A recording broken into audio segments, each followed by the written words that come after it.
Hello there, and welcome to the GitGud Painting Podcast. I'm going to get the name out correctly. Episode 13, Lucky 13. It is Valentine's Day Eve.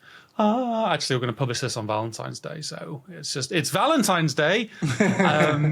Welcome. My name is Bruce, and as always, I'm joined by Magnus, and not as always, we are joined by Froggy. Froggy, how you doing? I'm good. Thank you for having me. It's so exciting to be here. This is going to really blow over any sort of a sense of mystique about podcast recording. Actually, it's not cool. But we shall have a lot of fun, hopefully, in this recording. We have a lot to talk about. Before we get into that, though, it's very important. I asked Magnus, how's life? How you doing?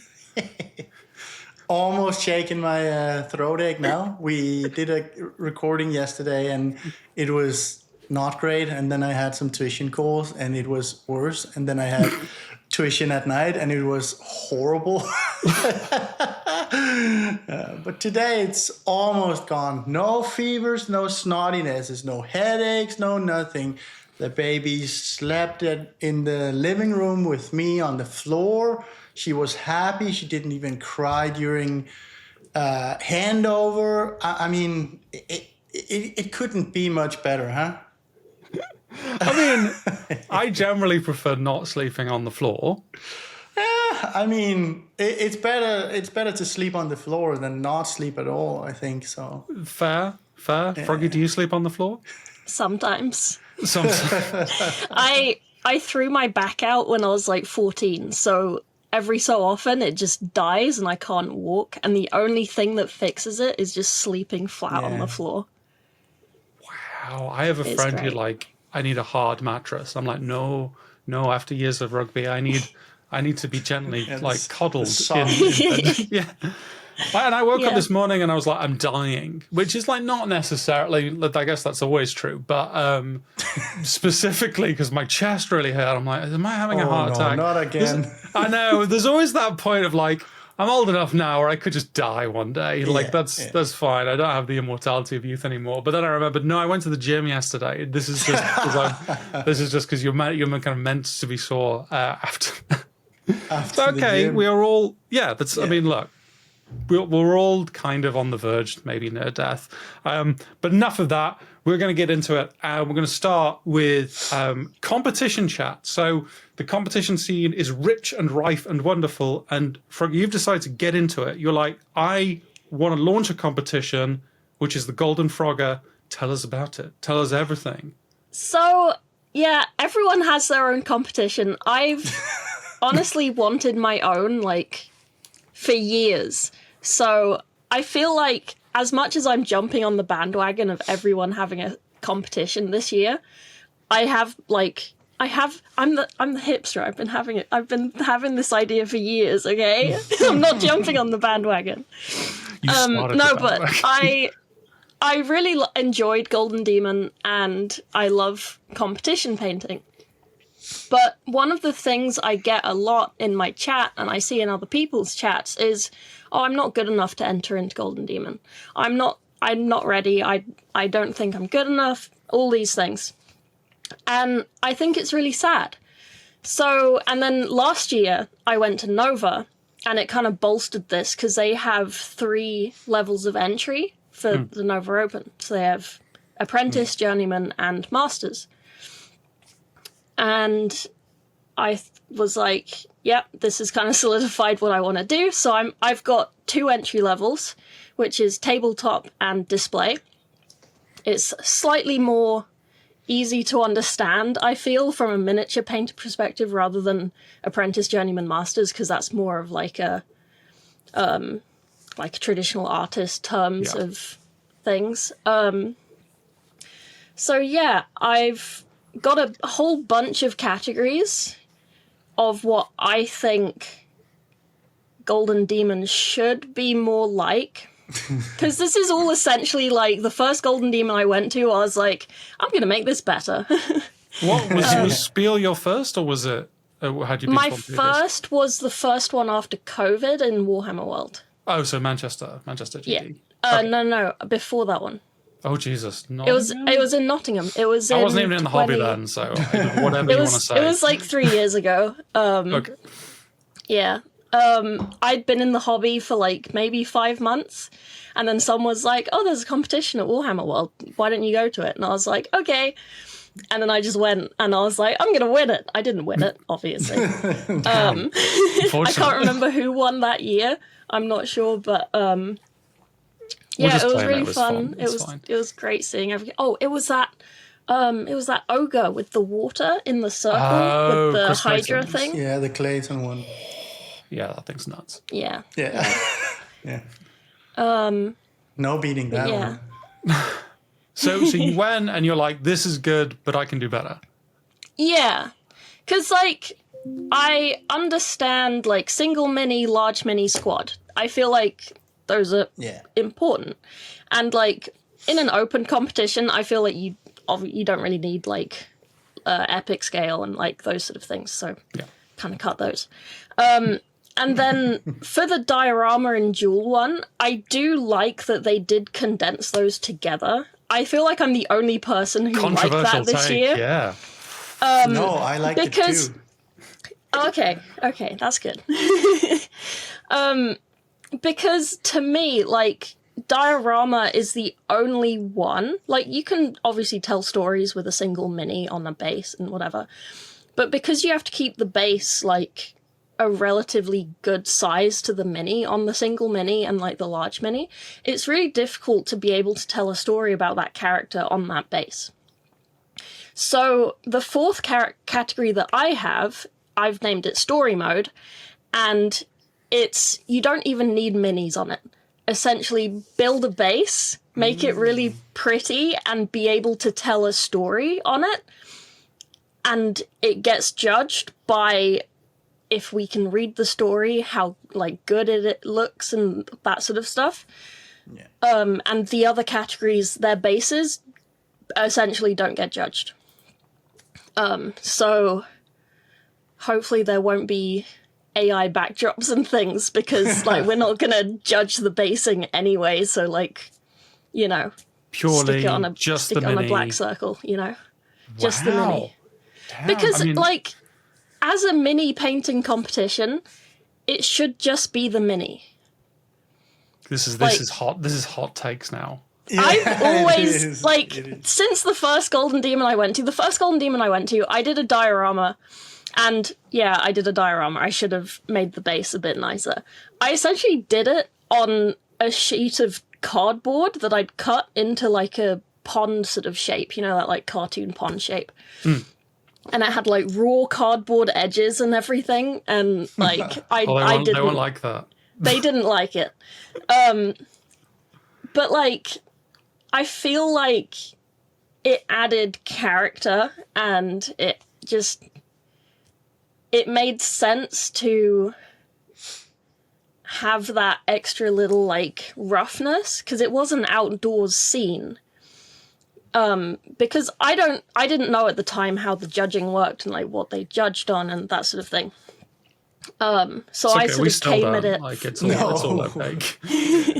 So I sort of came at it from like a more traditional painting side of like, it's kind of like a rustic frame around it for the painting. But yeah, it felt really strange seeing a lot of the miniature entries for like single and unit and whatever, having these amazing backdrops and insane like bases. And I was just thinking the whole time, like, what's the point in doing that? Because they're only going to judge the mini painting. Turns out they do judge the basing as well. They really do. So I kind of wanted to just give that separation, because this competition is mainly for people like on Twitch. Like all my judges, one of them's announced, which is Walter's Workshop. Mm-hmm. They're all Twitch streamers for painting, because I wanted to sort of keep that kind of community feel with the competition. Because another issue I kind of see with Golden Demon is, you talked about it on Albert's interview as well, is the ones who win are the ones who are spending like 800 hours on a mini. Yeah. And it's just not really that attainable for like the people who come and watch on like Twitch, who are just sort of sitting there after work doing some nice little guys, you know? And I feel like that's a shame because of how Golden Demon started out. If you look at the history of it, it was just a little competition on the side of a big tournament, and people could just come and enter in their like centerpiece and be like, oh, Yeah. I'm really proud of this mini. I'm going to put it in this glass box over here and it'll get judged and we might win something. And I just feel like the current Golden Demon has distanced itself so much from that it just puts people off from entering. So I kind of wanted to bring that back with like the tabletop There is level. some truth to that, I think. Yeah, I think there is some truth to it in the sense that it some people might not even want to enter because they know it's fully unattainable and Yeah. they would be miles away from the top anyway. So it's not even, maybe they don't aim for a demon anyways, but being so far out league can kind of turn you off, I think. So I do agree, and I agree especially with the sentiment that it is very boxed in the sense that there is something they look for, right? You don't get to present anything in a cardboard box, basically. You don't. Well, you could in open, but in normal categories, you definitely couldn't be creative. You couldn't do like patchwork, whatever, or something creative, something more like you would in regular school art, right? Where you are creative with whatever things you have at hand. You can't, because they are looking for something that is, I guess, mimicking the universe to a degree of realism. It's not realism, but they want you to showcase their universe as believable as possible. That's not a cardboard edge. And it will never be, right? Even if it fits the theme, even if you did somehow make it really spacey or really like creative, right? It still wouldn't fly because it's just the way that specific competition is these days, right? Is this a problem with all competitions? Like, I'm trying to think of the major ones. Yes. I'm trying to think of a competition that isn't like, oh, this feels like a big thing to enter, because interesting to what you're saying, Froggy, about like, hey, I have 2 levels, display and tabletop. One of the things that we've heard quite a lot when looking at like the wider field of online competitions, like certainly stuff like MPO and even like the Squidmar Open, is it is this idea of the beginner category is seemingly like below. Like you have standard or journeyman or whatever you want to call it, and then you have masters. And it's like, oh, we might have a beginner, but if we have beginner, you won't get the same awards. Yeah. And like, how does that bring people? Like, is this something where you look at all the competitions, you're like, maybe we're missing a trick as a community in general to actually welcome people into this field? I have addressed that to an extent in that with the prizes, I've managed to get some amazing companies to donate some stuff, which is great. For the display category, gold, silver, bronze, I have made a non-metallic gold paint set, a non-metallic silver paint set, and non-metallic bronze paint set. Oh, that's nice. And for the tabletop category, they're painting for tabletop. They're not doing non-metallic, and I don't want to pressure them into doing non-metallic. So I've gone with, this is a true metallic gold, this is a silver true metallic, this is a bronze true metallic. And they'll get, instead of getting like 3 paints, they'll get like 2 paints, which is like sort of for budgetary reasons more. But What, you don't have unlimited budget? Outrageous. but I have tried to address that somewhat, because again, like Golden Demon doesn't have any awards. It just has like the trophies, right? Yeah. You don't get any money from it. You don't get any supplies from it. That kind of thing. Prizes are always a good way to encourage people to join the competition. And one of the things Nova had was a lot of prizes. and they had a lot of companies with their own like little prize that they gave to someone at the awards. In terms of having the beginner class being like seen as lesser, I think I did think about that, and that's why I did, like, it took me a lot of iterations to come up with tabletop level and display level. It sounds so simple, but it kind of, I feel like it takes away that hierarchy, because it's like, did you paint it for tabletop? Else. Did you paint it for display? Yeah. Like, it's not saying, are you bad at painting or are you really good at painting? It's just like, what did you paint it for? What is the purpose, you know? Yeah. There is one like rule exception kind of thing, which is like, if you feel like you've taken a lot of extra time than normal on this tabletop mini and you think it should go in display, like, enter into display, but just write it in like the description being like, this is for tabletop, but I did spend like an extra 20 hours on it.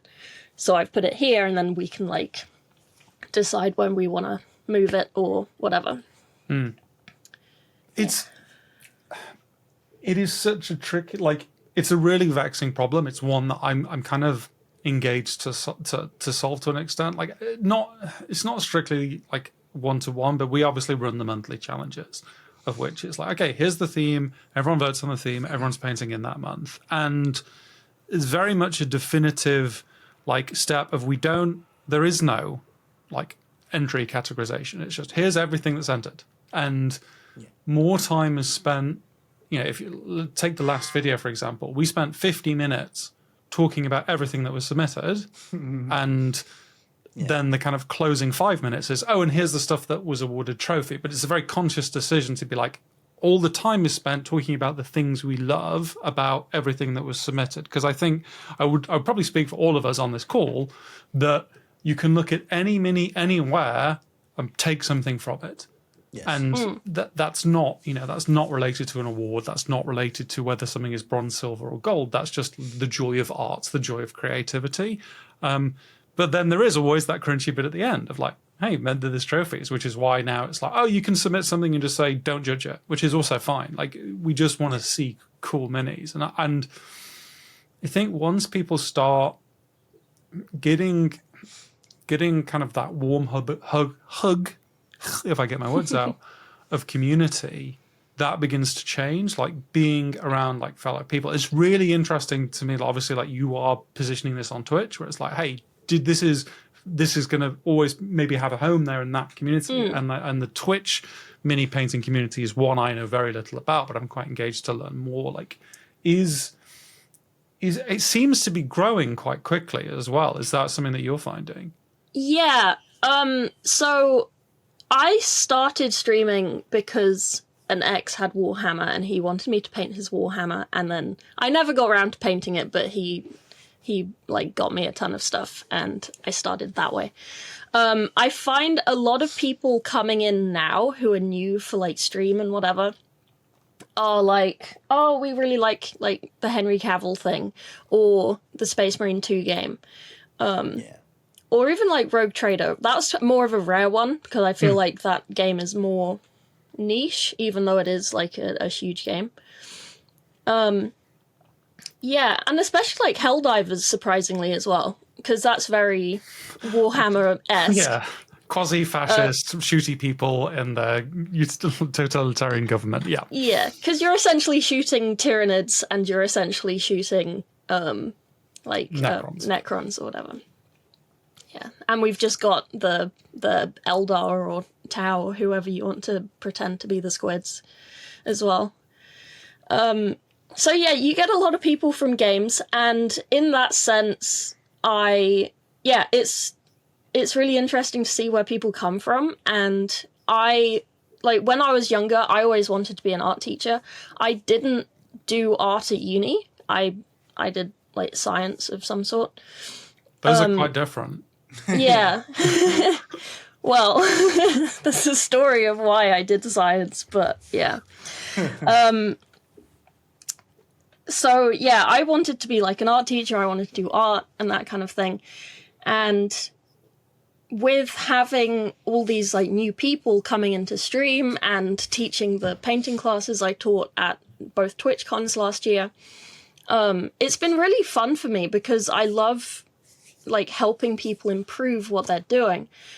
And one of the things that I do on stream is every Friday we go through the Discord like a lot of streamers do. But I offer them like feedback, like, do you want me to bring this up on my drawing tablet and I'll scribble on it and like help you find where you want lighting to go, where you want different colors, if you want to try them out before you paint it, kind of thing.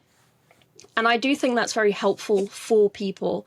And one of the things that I have started doing now, which I did before, but like just not publicly, because I feel like I didn't realize that it was not something that mini painters do necessarily, which is making like a mood board with inspirations and reference pictures and like notes and like one of those crazy Charlie Day like boards with like all the red string and stuff.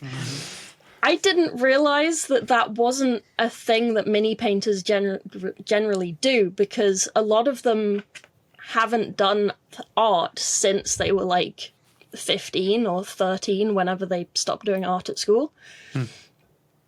And because I've just done art the whole time, like GCSE, A-level, like whatever, it just sort of feels normal to have these massive mood boards. So I've started putting those in my Discord so people can like see how I work through things and hopefully get them to kind of start doing the same.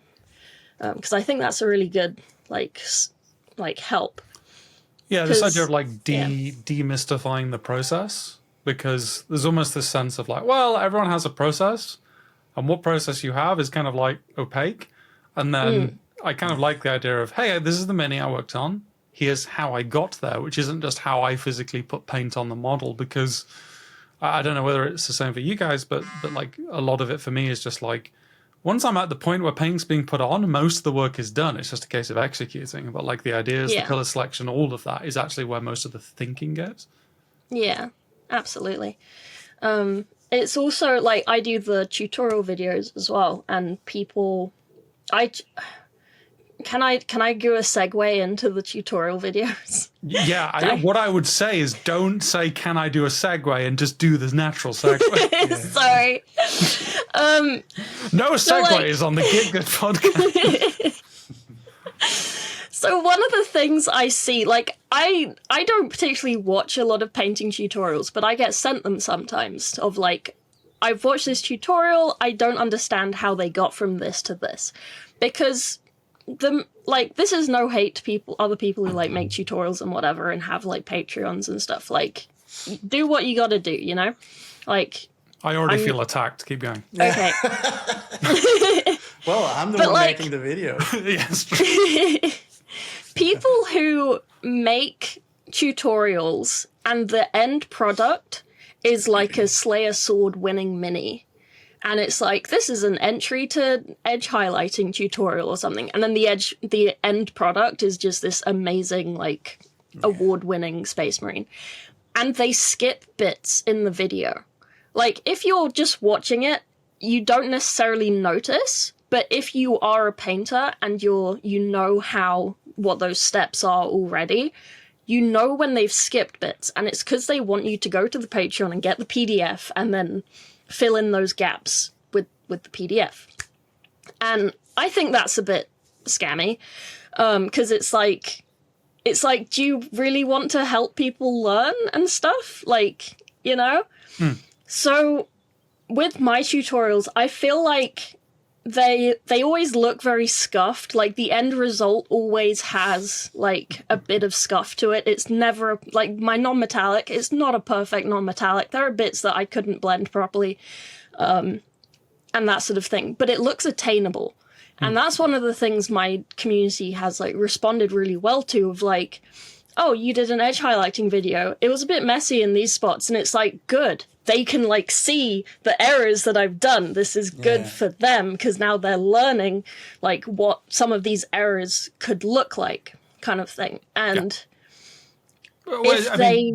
That's why we have the tutorials we've always put out are, we are going to show every brushstroke. That's the principle behind it. There's not and now I'm going to take the mini out of shot for a second. And when it comes back, hey, look at this. Isn't it beautiful? But actually, like, okay, this is the process that we shall walk you through. And actually, my end result is also not what I present for a competition, because I have to go back and fix things and refine things. I mean, I get something that looks good, but it's not to the standard I would take to a competition if I was aiming to win something, because I can't do that on video. I can't. It's impossible. I need to be like 4 inches from a model hunched over and just going nuts for hours. And I mean, no one is going to pay to watch. Well, maybe some people, but most people won't be paying to watch that, right? So I can kind of show up to a certain level. And I think one thing that is incredibly important is to talk about why you're doing the things, not only that you're doing and what you're doing, because the why behind it is oftentimes going to be what is helping people do the same later on, because they kind of can connect some dots, because they won't do the same you or I or Bruce do anyways. No one is going to wield a brush exactly the same I do. It's impossible, because I found my kind of way, and others will find their way, but they can kind of adopt some principles and some thinking and technique, and then they can twist it on their end and have it an outcome that matches that, right? Yeah. Well, it's why, like, one of the most interesting Call of Paint videos, certainly in my eyes recently, is Andy talking about, here's all the NMM I fucked up.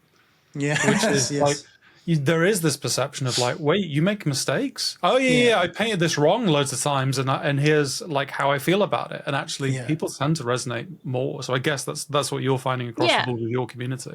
Yeah, absolutely. Because like, if someone feels like what the end of the video isn't attainable, then they're gonna paint it, look at theirs, and be like, well, I suck at this, and then they just stop painting. So. Yeah, I've kind of tried to not do that. Also, the other thing I notice a lot with tutorials for like mini painting and stuff is having specific videos like, this is how you paint this specific mini. This is how you paint this specific other mini. And they, like, watching those videos, they don't teach you things like why they've put the lighting where they have, why they've put this reflection where they have, why they've done this, why they've done that. So it kind of makes sense that they've made all these separate tutorials of like, paint this specific mini, paint this one, because they haven't explained how to work out how to do that as like a whole, rather than like, you just want to put this here on this, you want to put this here on this one, rather than you got to think about the volumes and where the lighting goes and where it's reflecting off of. And then you got to think of like how the color of the light is interacting with the color on the cloth and like all these things. But they don't teach that. And it's very much like a just follow me painting this thing. Do you think it's because we have a lot of good painters, but not a lot of good teachers? Yeah, I think it's also because like, I'm not like totally obsessed. I don't watch every single video that's ever made by like Warhammer people or whatever. I feel like a lot of them don't come from an art background, and like, this isn't like gatekeeping or anything. It's purely like just an observation of, because they don't come from this background, that's why like, you see all these, like, Instagram reels and TikToks of people being like, oh, I found this art product. We should use this for minis. Look how useful it is for this thing. And you watch it as an artist and you're like, yeah, like the Mod Podge. And it's like, you watch it as an artist and it's like, this has existed for like decades. What do you mean? It's fucking great though. I don't know why from It's like, I saw one the other day there are these watercolor brushes which you take off the bristles, essentially. You fill it with water or like watercolored paint, like colored water or whatever, and then you paint with it, because then you don't have to keep going to like the paint pot and stuff.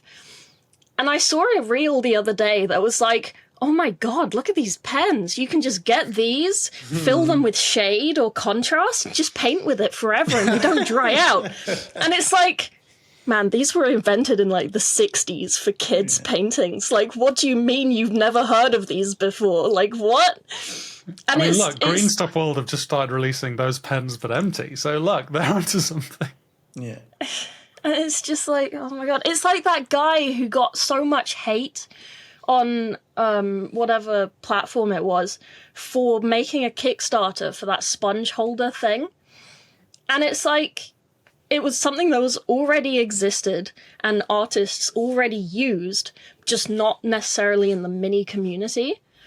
So it was just kind of, it's really funny seeing these things where it's like, the majority of the people in this hobby don't come from an art background.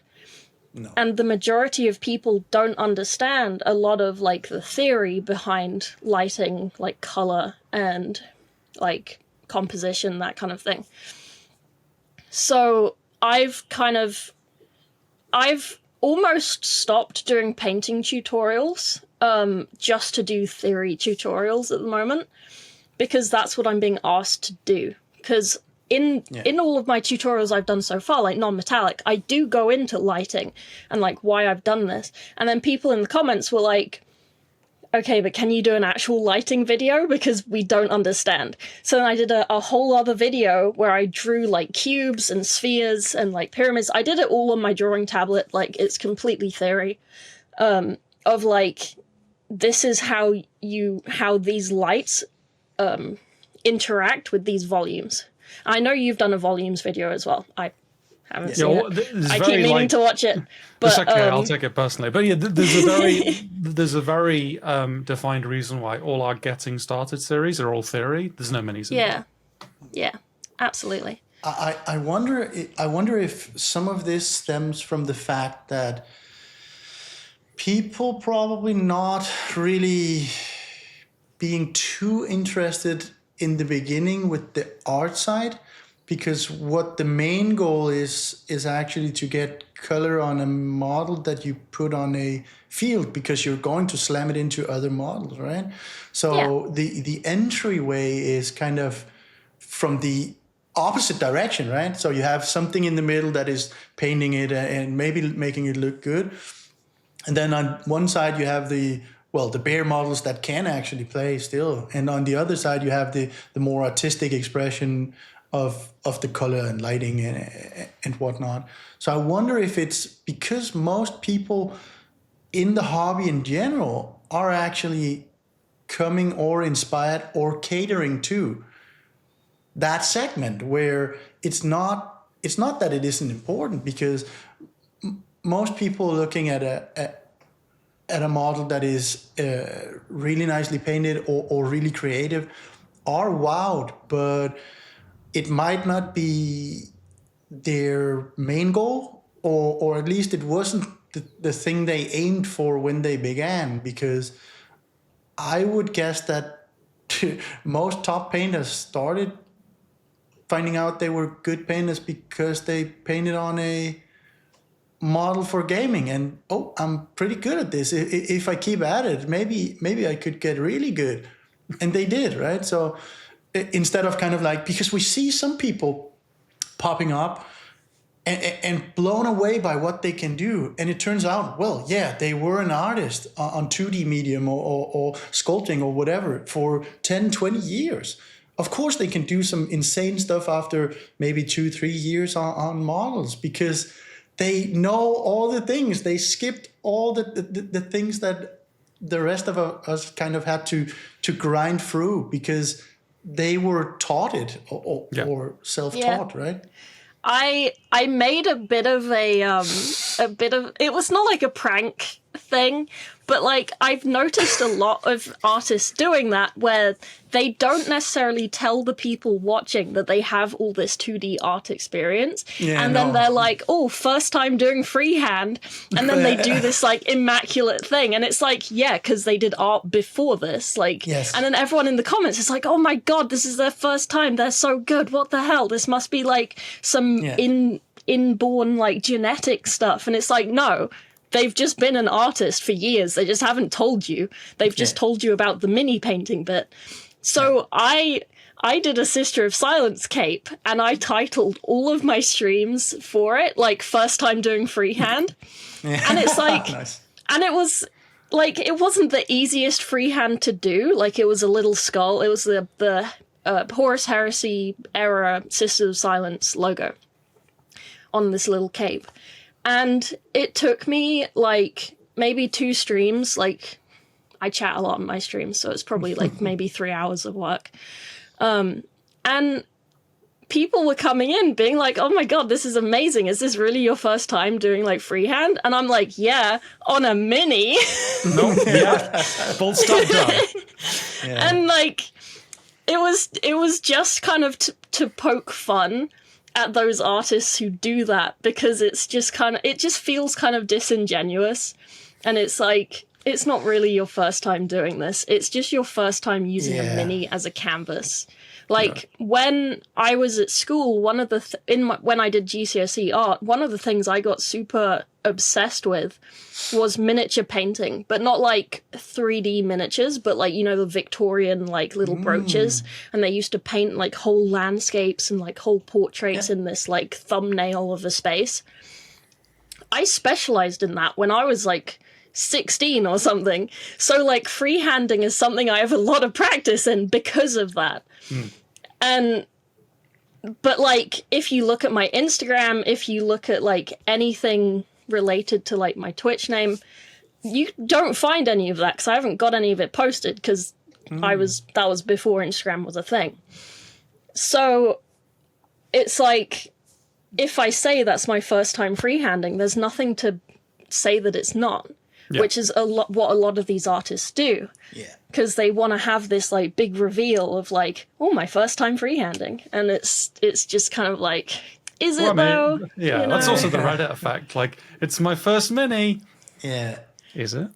Really? Is it? Yeah. I see this in like across the, like, I do a lot of 3D work with my job, like 3D rendering and things like that. It's like my first render, I'm like, no, it's not. Don't lie to me. You will have pressed the render button 5,000 times before getting to this point. Like, you, by your kind of weird slither is not necessarily encouraging to anyone. It's why, like, I kind of, I personally don't like necessarily talking about improvement as a metric, like as a personal thing. Like, as someone that's like relatively new in this, just, I don't find it a productive conversation, because so much of it is wrapped up into like personal attributes that are just untranslatable. Like, before I even painted a mini, I had done over 10 years of design. Now, yeah, that's not holding a brush, but it gave me an appreciation of color and like composition that I don't think other people would have had that head start with. Like, also, weirdly, I kind of fell into doing GitGud relatively early in my hobby journey, which is like, okay, well then now I'm making a significant part of my life requiring to paint, which means that then I'm going to have a different kind of fire in my belly. So it's like, there's often this like, how do I, maybe this kind of gets to the point of get good. How do you get good? Well, the route for every person is going to be different. The number one thing is probably don't get discouraged by what you see other people doing, because you just cannot like apply that to you. Like, yeah, if you don't need a job and you can spend 16 hours a day painting, you're going to improve real quick on a day-by-day basis. But in terms of improvement on a minute-by-minute, it's probably going to be quite similar to someone that has a young kid and can maybe pick up the brush once a week if they're lucky. Like, there is way too much of an emphasis on like what the final product is and when it's achieved within your painting journey, when it should just be where you are in the painting journey and are you enjoying it? Like, the most important things, because I just, when this is, sorry, you can tell there's a particular passion thing for me, but like the most important thing for me is when I see people who enter our challenges month by month, and it's like, okay, first 3 months, it's just, I'm just entering, I'm just having fun. and then maybe they'll snag like a bronze because you've seen that improvement, and maybe then they'll go higher and higher, and it's like, that is my manner, that is life, because you've just done it. You've not necessarily said, well, if I don't get to win a bronze next week, I'm a worthless person. It's just, I'm just going to keep painting and enjoying it, and improvement will come naturally at whatever speed it comes at. I should get off my high horse now. I'm sorry. No. It's not a high horse at all. I hate being that guy being like, I've made a video on this, but like I did like a sort of existential crisis having a burnout video, and essentially it was just like this is for fun. Like, it's painting, it's creating things, it's making art. Like, don't get sweaty over it. There's always going to be another competition. There's always going to be like another thing to paint towards. Like, you shouldn't be like, oh, I've got 2 weeks until this competition and it's not done yet. Oh my God, I can't do it. Because like, there's going to be another competition you can enter it to. Like, it's fine. Don't worry about it. Yeah, I can't.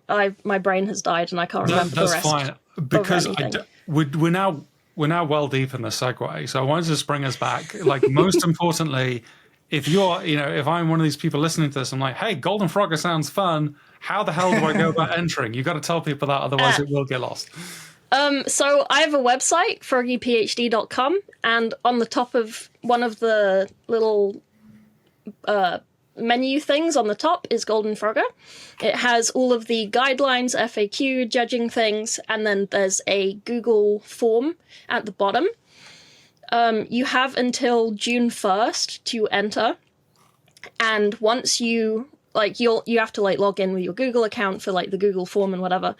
Keep the email that it sends you, because even if you just enter like one category, you can still go back and add things. So if you are like, I'm just going to paint one thing, but then you end up having extra time and finishing something else, then you can go back, add something else, and yeah, it's just all on that website. Yeah. And there's a frog-themed category. There is a frog-themed category. Very so all the other categories have like their own judges, and like I am judging like all of them, and there will be feedback on every mini unless you specifically say like you don't want feedback. You're gonna really be happy with that after 7,000 entries, but yes, exactly. So that's what I was thinking. Like, I know that it's going to be kind of small this year because it's the first year and we're just sort of getting our feet down. But I have like entries are on the 1st of June. Like, that's the deadline. The awards are on the 6th of July. I'm doing it on my birthday because excitement. So I've given us like a month to judge everything. And it's more like, I don't think it's going to take a month to go through and judge everything.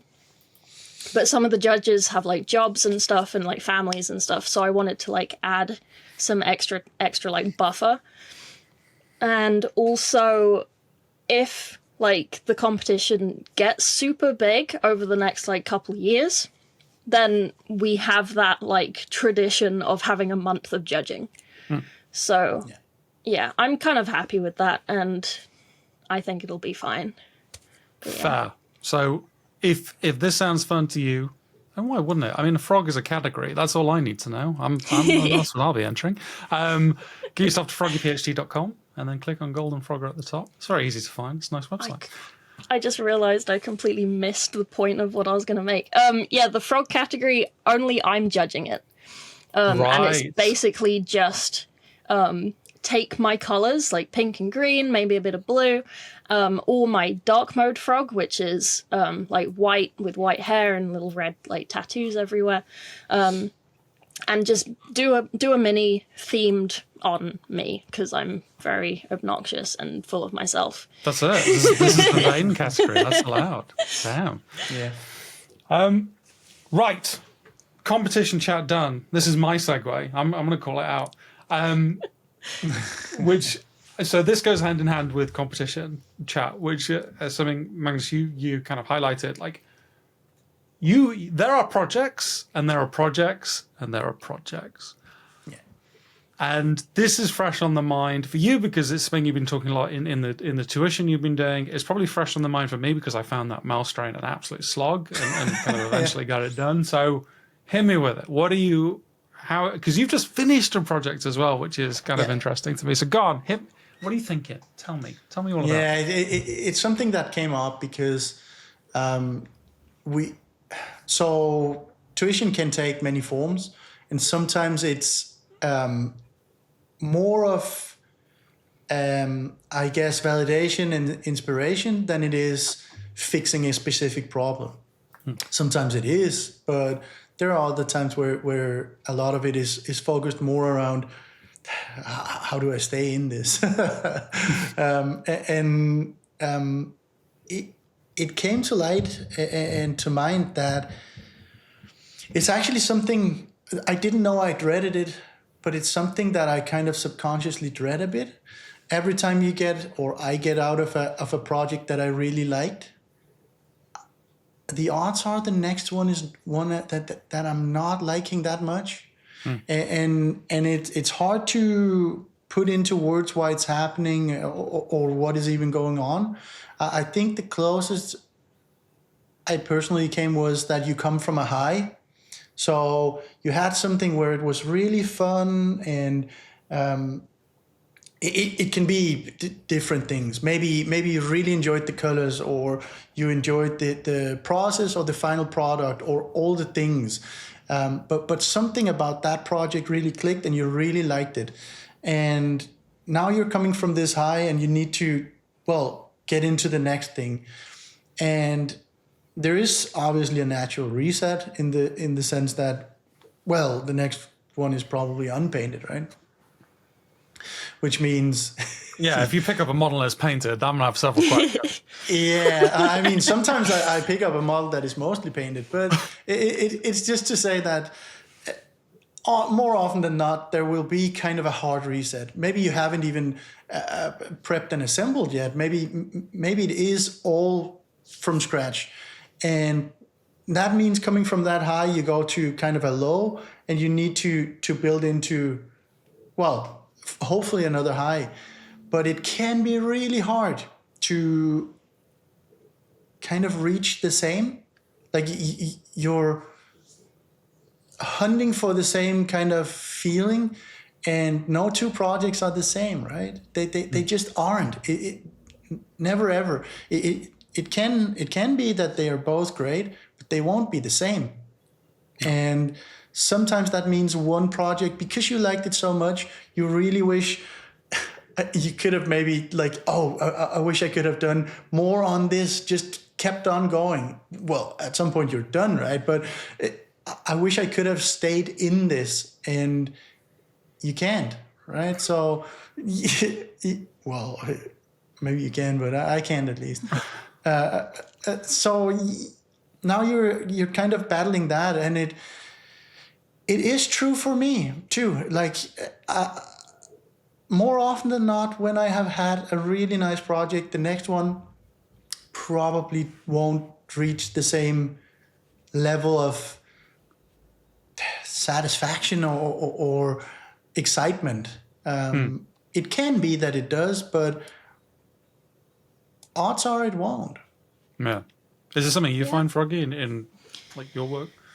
Yeah, absolutely. I also have the added benefit or detriment of the ADHD curse.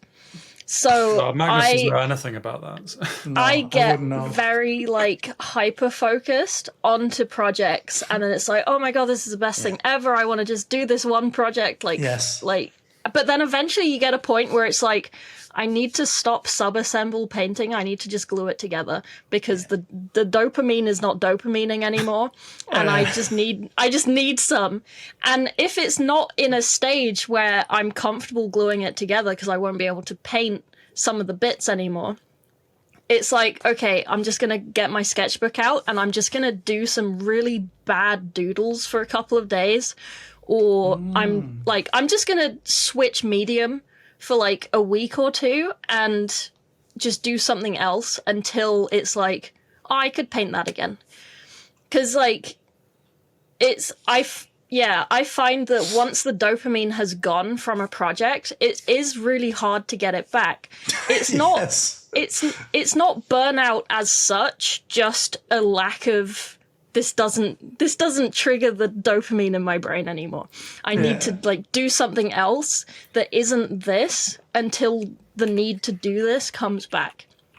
So like one of the things that doesn't help either, I have a really small hobby area. Like when I paint, I have to unplug my keyboard and just move it to the side, and then like during stream I have to, if I want to Google something, I'm like, chat, can you type this so I can copy paste it into Google with my mouse because I don't have a keyboard right now. Like so it means that I have to put everything away. And I'm really bad at putting things away because once, like with one of the things with ADHD is if you put something away in like a cupboard that you can't see through, like it doesn't have a glass like front or something, it vanishes. Like it's gone. Like object permanence is not a thing. Like, no, I see you follow my wife's approach to tidying up. Like, if it's Even with a glass door, sometimes they just vanish. Yeah, it's so bad, man. Yeah. Like, I had to go to the vet the other day, and I wrote a note of everything that my cat's medication is doing to her, and like whatever. And then the note vanished, and I was looking for it for half an hour, and I was like, wait, I put socks on at some point. And I went and looked in my sock drawer and the note was there and it was like, God damn it, I've been looking for half an hour. Yeah. So annoying. But yeah, so like when I have to put projects away, like to the side, if I put them somewhere like where it's like, oh, this is a safe place because my cat goes on my desk, she knocks things off. So I have to kind of tuck things away places. I forget that they're there, and then every so often I'll like be doing a little tidy and it's like, oh, I remember this product. I was wondering where that went, and it's literally just like on the chest of drawers under my desk where there's like a little gap between the desk and the drawers. And it's like, God damn it. It was so close and I lost it, and I was so annoyed that I lost it.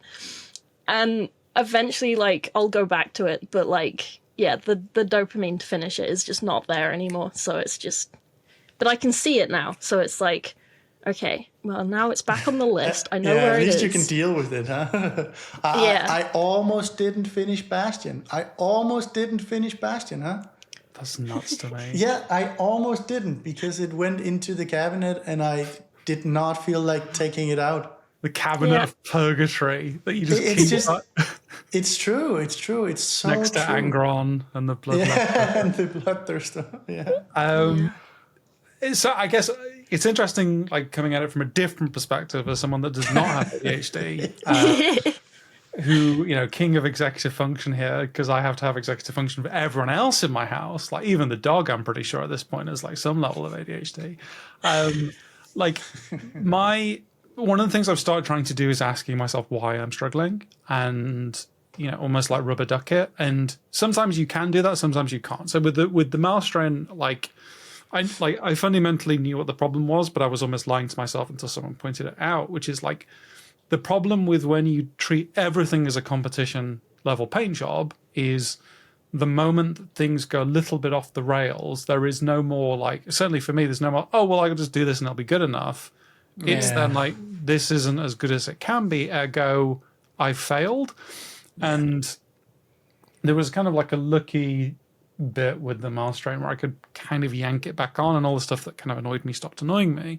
But it's a real problem when like, hey, everything has to be competition. So then like if you don't, like classic example, you know, the now infamous Leviathan Dreadnought, which ended up in the bin, like in the landfill. The landfill, yeah, absolutely. The issue was not necessarily like I hated that model. I kind of liked that model, but I'd fucked up so much of the model prep that like I was just, that was all I could see when I looked at it. Like, this isn't neat, and that's what a judge will see, and they'll just immediately mark it down. So why am I spending any more time? And how, like, at first I thought, oh, I'm happier because I'm changing projects, but it was actually, no, I'm happier because this is a model that's prepped better. And like those benchmarks are hit. So like there's like a slap on the wrist for me, which is like, you don't have to treat every model like a competition piece, except I do, and I've yet to find a way out of that mindset. There's kind of like, that's my own mental issues that I kind of need to reconcile over the next few months. But like, that's what kills the enjoyment of the project. Is not necessarily I'm not getting the dopamine, because I kind of approach everything in a task-based, do this, do this, where the actual dopamine is kind of small. The dopamine comes from finishing a bit. It's like, oh, yay, little checkbox done. Yeah. This makes me happy. Yeah. But then, like, then it's like, oh, this isn't going to be to the level I want it to be. Ergo, it's bad. Ergo, I'm bad. Ergo, I feel bad. Throw everything out the window. Bruce, how often do I say I really need a comfort project? I really need to just paint something just to paint something. It doesn't matter where it goes. It can't. I mean, I've already decided this can't go to a competition. Say it with me. It can't go to a competition. It cannot. It cannot. It cannot. Because you can paint a bit freer, and it doesn't matter if the blend is not super smooth, and it doesn't matter if you like. Okay, maybe you don't hit exactly the color or whatever. Yeah, but this is bullshit, because I've heard this from you, and then it ends up competition. I say it every project. I say I need a comfort project. I need to not stress so much about all of this, and then I end up stressing over all of it. That Oryx can end up in competition, isn't it? No, it won't. No. The prep is not good enough, and. I feel like, I understand that completely, but like, and to be fair, doing the tutorials has helped a lot because I don't do them to competition standard. Yeah. So it does give me that little breathing space of like, okay, for 2 hours today, I'm gonna paint this like plague marine, and that's it. Yeah. And it's very quick, and it's not how I normally would approach it. But it does give my brain that little break, and because I finish it in like 2 hours, then you do get that, yay, I finished kind of thing. But yeah, I really wanted to interrupt when you were like, oh, it's not smooth enough. Not like, this is going to be like controversial as like anything, but one of my little nitpicks about seeing like Golden Demon things and people painting to that level of smoothness, like it's beautiful, it's lovely, but there's just no texture to anything. Everything is so smooth. It's like everything's been like filtered, like the photograph filter. And like, as like, I don't know if it's like a high horse thing or whatever, but like, if you go to like an art gallery or something and you zoom into these like oil paintings and these massive paintings, there is no smoothness. Like barely any of the paint is blended all the way. There are brush strokes that add texture and create like intrigue onto something. And it just looks a lot more real, and it looks a lot more interesting to look at. Whereas when you have these super smooth, like, minis, like, it's technically amazing. Like, it's really good painting, like, and it looks really nice. But I just feel like sometimes they're a little boring, and I don't know if it's like a trend at the moment, but a lot of them are very desaturated. They don't have those super high contrast bounces between like really dark shadow and really bright light. And I'm all about super mega contrast and saturation, so everything I do is like, okay, this bit's like practically black, this bit is practically white, this is the most amount of pigment I could pack into this area. So like, seeing things that get the trophies and get things like they're winning because of technicality and because it looks really good. Like, I'm not saying they don't deserve to win, like they absolutely do. I'm just like, one of the things my community say is like, oh, this is the type that always wins. Like no other type of painting like wins. You have to paint like this if you want to win.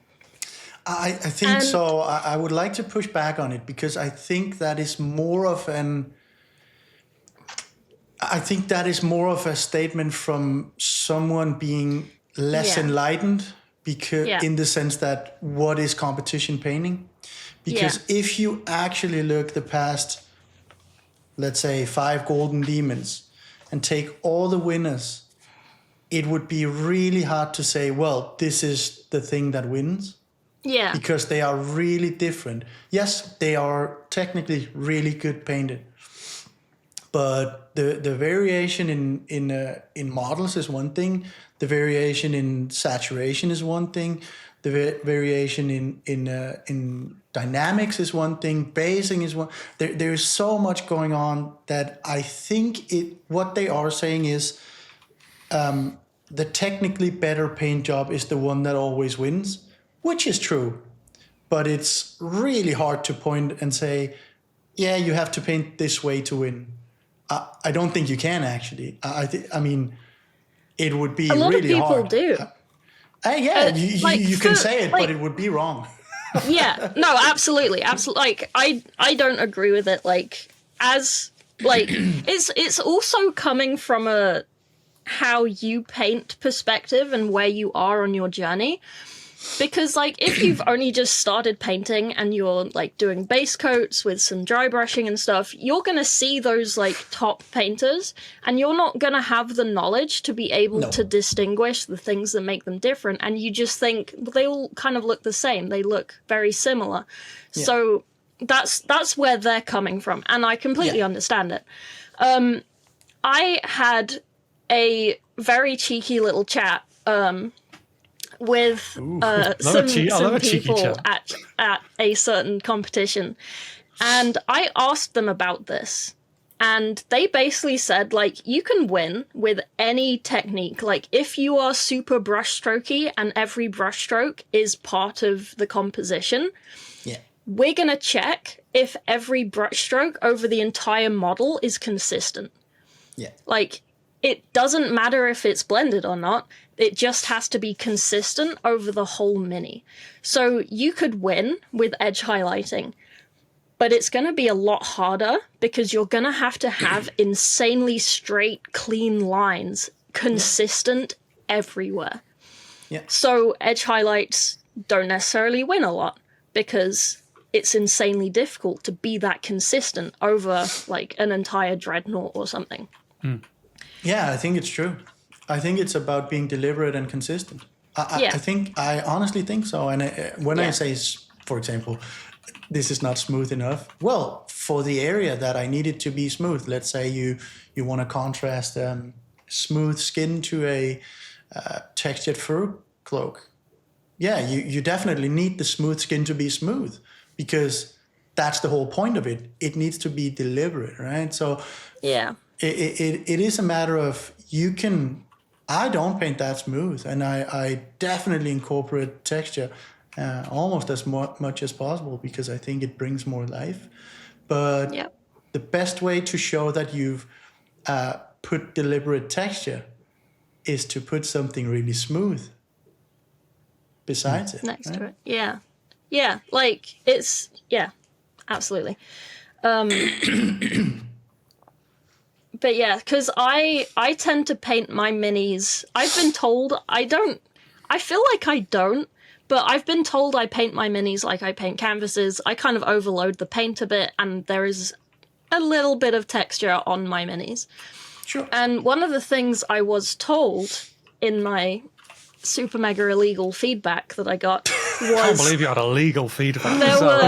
There were like 2 places where there were brushstrokes that were inconsistent with how I'd painted the rest of the mini.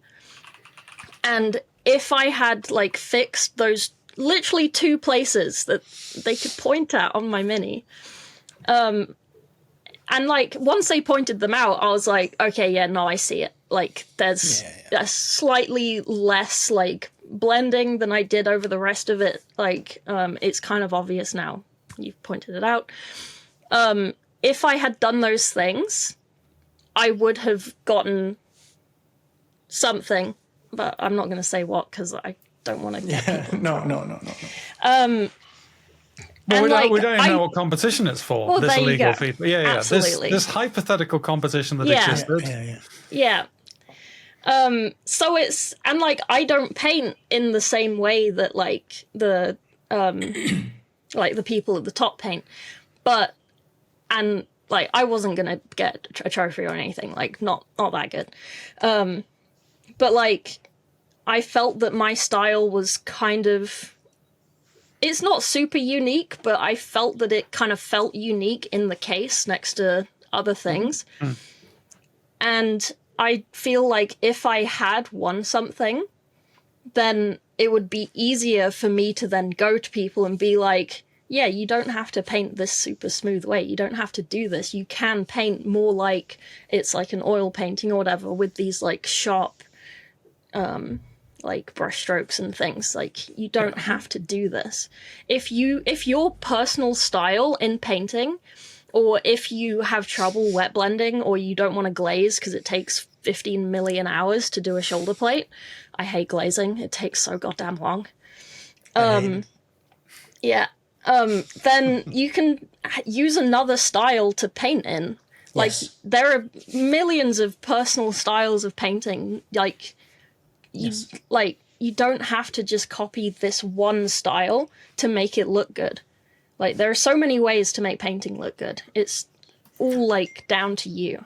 Yeah, and I think this comes to this point, like, obviously moving away from this hypothetical competition to Golden Demon, I don't know what wins Golden Demon other than BNRM, but I know what loses it is consistency. Yeah. Like, if you are inconsistent across your model, you will not do well at Golden Demon. Like, you can adopt many different styles, but inconsistency will always kill you. And I think for me, certainly my big weakness at Spiel, I mean, there are weaknesses in my pieces across the board, but I think it was that inconsistency between model and base that becomes a hard killer. And then yeah, exactly. And then so it's like, okay, next one. Is everything consistent? Is everything considered? And it's I appreciate that for some people that is like, oh God, what a miserable thing.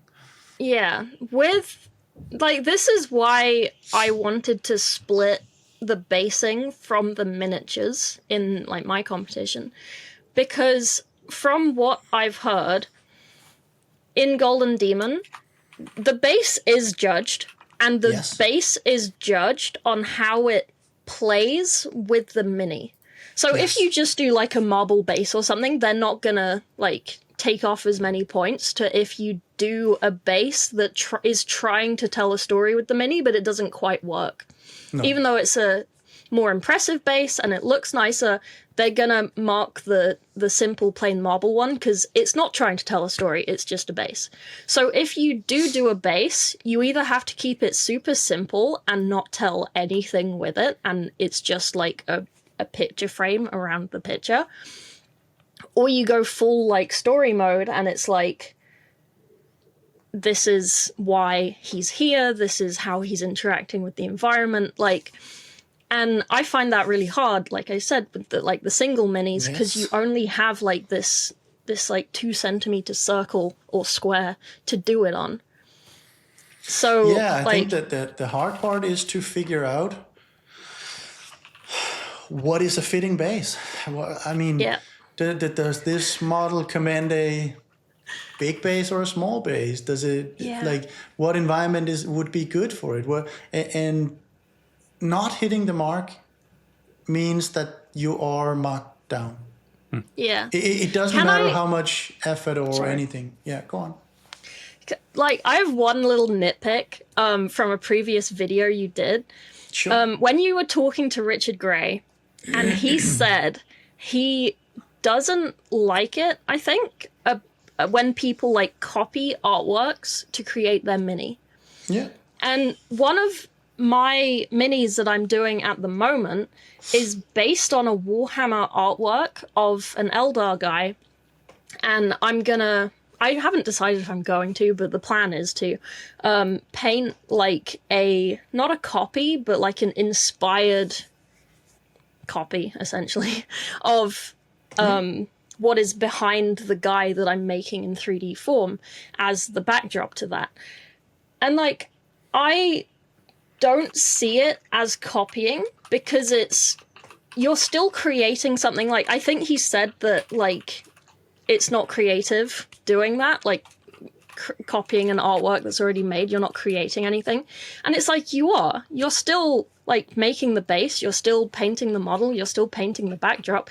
It's very closely inspired by another artwork. And like, I think that's fine, because at least you're making something. At least you're inspired enough to do something.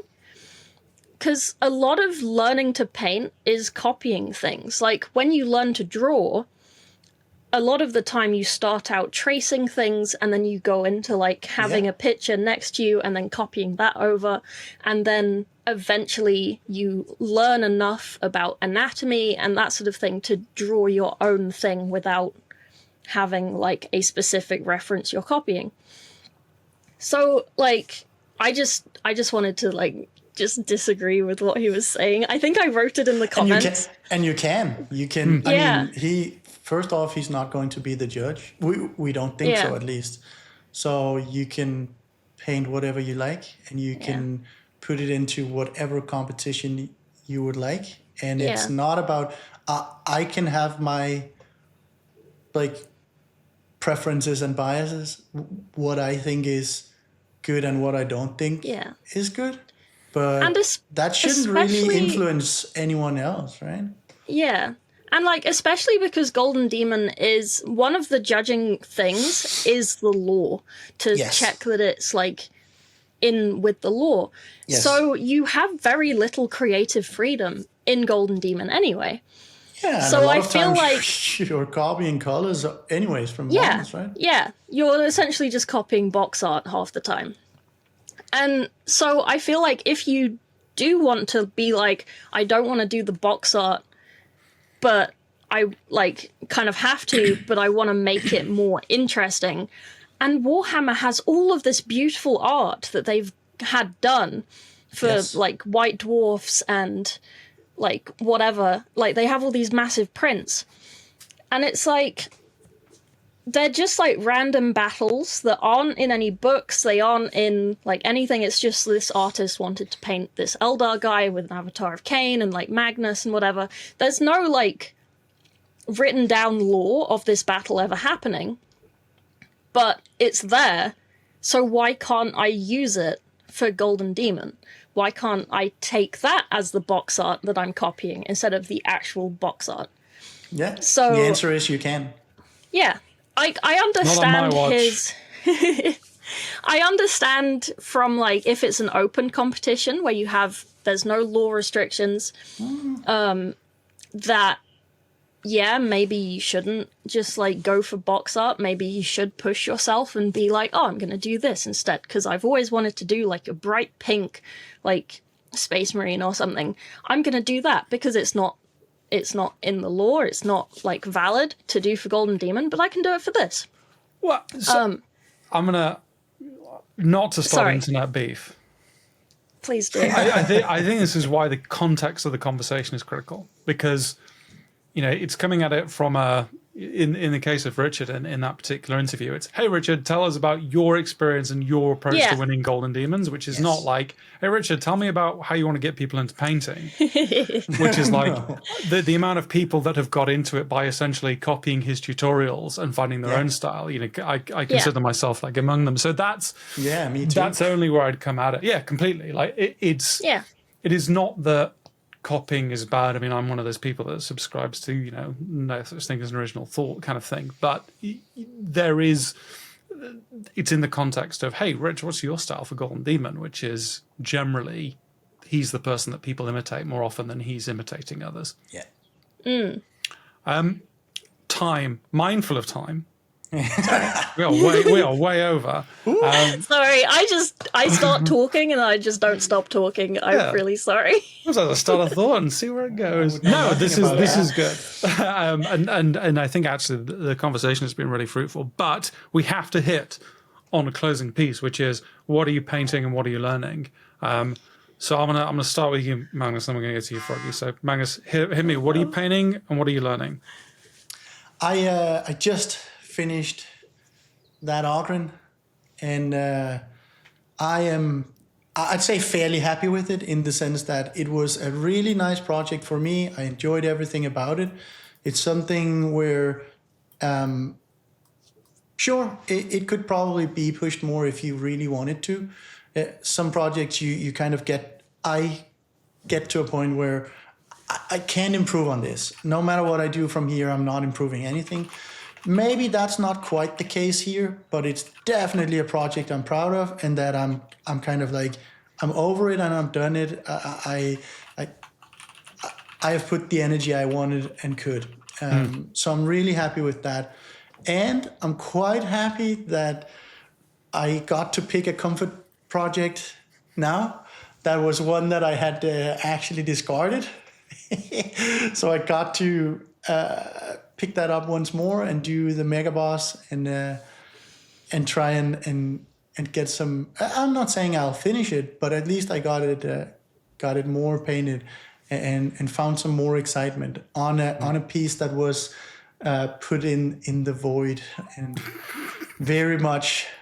I never thought it'd come back. No, I didn't. I thought it was No. banished to the negative sound. And It was, but it's kind of back. So yeah, sometimes having a look and finding a little break and an old project that you maybe thought it's discarded can come back as especially because I can then a bit free and say, well, I'll do. It sounds rough saying low effort, but it is less effort. Let's be real about it, because I don't want to take it quite as far, right? Yeah, that's fair. What about you then, Froggy? I have a couple of things going at the moment.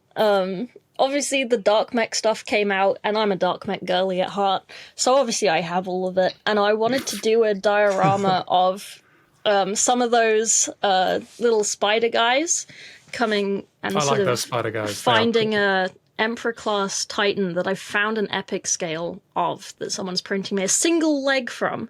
Nice. That they can be like sort of climbing up and like snipping little wires and stuff on. And then the other thing is this Eldrad Ulthran guy that I'm doing. In terms of learning stuff, I recently went to the National Gallery and I looked at a lot of the non-metallic on the canvases, and I've decided on a new gold non-metallic recipe that I've been like using on this Eldrad, and honestly it looks really good, and I don't think I'm going to go back to like the brown. So it's not like new to anyone, because obviously they did it and I'm just sort of stealing it from them. But you start with like a really deep burgundy instead of a brown, and it just adds this nice little like almost like pink transition between the mid-tone of, I'm using like Avalanche Sunset, and the burgundy, and it's just really nice, and it makes this really nice effect, and it almost looks shinier somehow. It looks less dull than when you just use brown. So I'm kind of having a look into that and like some other options for other metals that aren't necessarily the go-to recipes. But yeah, I'll let you recipe people do that. It always kind of boggles my mind when Magnus comes back. It's like, hey, I was messing around with this. I got a steel recipe that's got green in. It's like, what the fuck is this? Outrageous. Yeah. Nice. Yeah. Sorry, go on, Froggy. No, like, one of the things that I've recently been, like, proper studying outside of, like, actually doing it on a mini is more sort of underpainting, and how, like, oil paintings come to life with a lot of underpainting and, like, undertones and that sort of thing. So I am, like, trying to find a way to bring that more into minis and work out the best way to, like, explain it to people in a video and be like, this is basically how this works. Maybe you should try this. Watching, seeing, Magnus and I are both huge fans of Gobi's work. Is it Gobi or Gobi, Magnus? I don't know. Who knows? I call him Gobi, but... Gobi is an absolute legend who does a lot of that underpainting. Like, hey, I'm working on this bull and it has teal underpainting. And you're like, sorry, what? What is this? And then it looks stunning. I'm knee deep in Nurgle, my happy place.